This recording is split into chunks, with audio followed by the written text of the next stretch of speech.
મારું નામ ક્રિશ ડાબી છે. હું ધોરણ 8માં ભણું છું. મારું નામ જીતેન્દ્ર પ્રવીણભાઈ વાઘેલા છે. હું ધોરણ 8માં ભણું છું. મારું નામ આયન સલીમા મંસૂરી છે. હું ધોરણ 8માં ભણું છું. તમારું નામ શું છે? મારું નામ નર્મદાબેન ડાભી છે. હું પૂજાળમાં 15 થી 17 વર્ષથી રહું છું ગામમાં.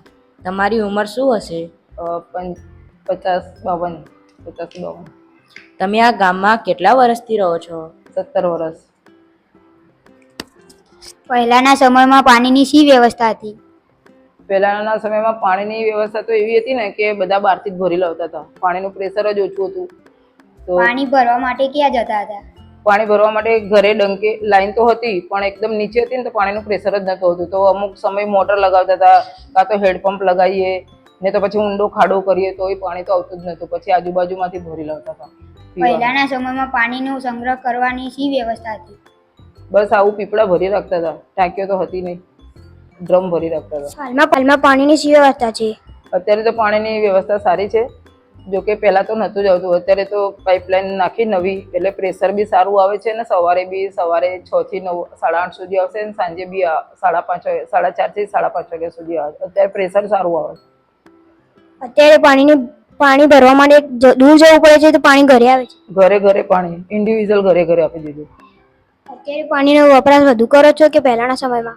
જેમ વધારે આવે છે એમ લોકો વધારે વાપરે પાણી. હાલમાં પાણીનો વપરાશ વધ્યો છે કે ઘટ્યો છે? પાણીનો વપરાશ વધી ગયો. હાલમાં પાણીનો વ્યવસાયમાં વધારો થયો છે કે ઘટાડો થયો? પાણી વેસ્ટિંગ પાણી બહુ જ જાય છે. કેમ કે અમુક લોકો તો નળ બી નહીં લગાવતા, ખાલી પાઇપો ખુલ્લી મૂકી દેશે. એટલે જે 2 કલાક પાણી હતું ને એમાં 1 કલાક જ એ લોકો વપરાશમાં લે, 1 કલાક તો સીધું ગટરમાં જ જતું હોય. તમારા માટે પાણીનો વધુ પડતો ઉપયોગ કરવો જોઈએ કે નહીં? જરૂરિયાત હોય એટલો વાપરો, પછી જરૂરિયાત ના હોય તો તમે નળ બંધ કરી દો. કેમ કે તમે પાણી સાચવશો એટલું સારું રહેશે. પાણીનો બગાડ અટકાવવા શું કરવું? હું તો કહું છું કે તમે ઘરે બધા ઇન્ડિવિજ્યુઅલ જે નળ આપે છે ને એમાં તમે ચકલીનો ઉપયોગ કરો.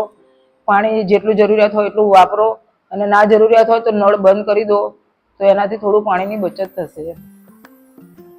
તમને શું લાગે છે કે ભવિષ્યમાં પાણીની અછત ઉદ્ભવે છે? હા, પાણીની અછત ઉદ્ભવી શકશે. ભલે ગમે તેટલો વરસાદ આવ્યો હોય પણ પીવાના પાણીની અછત થશે. આવી પરિસ્થિતિ ઉત્પન્ન ના થાય તે માટે અમારે શું કરવું જોઈએ?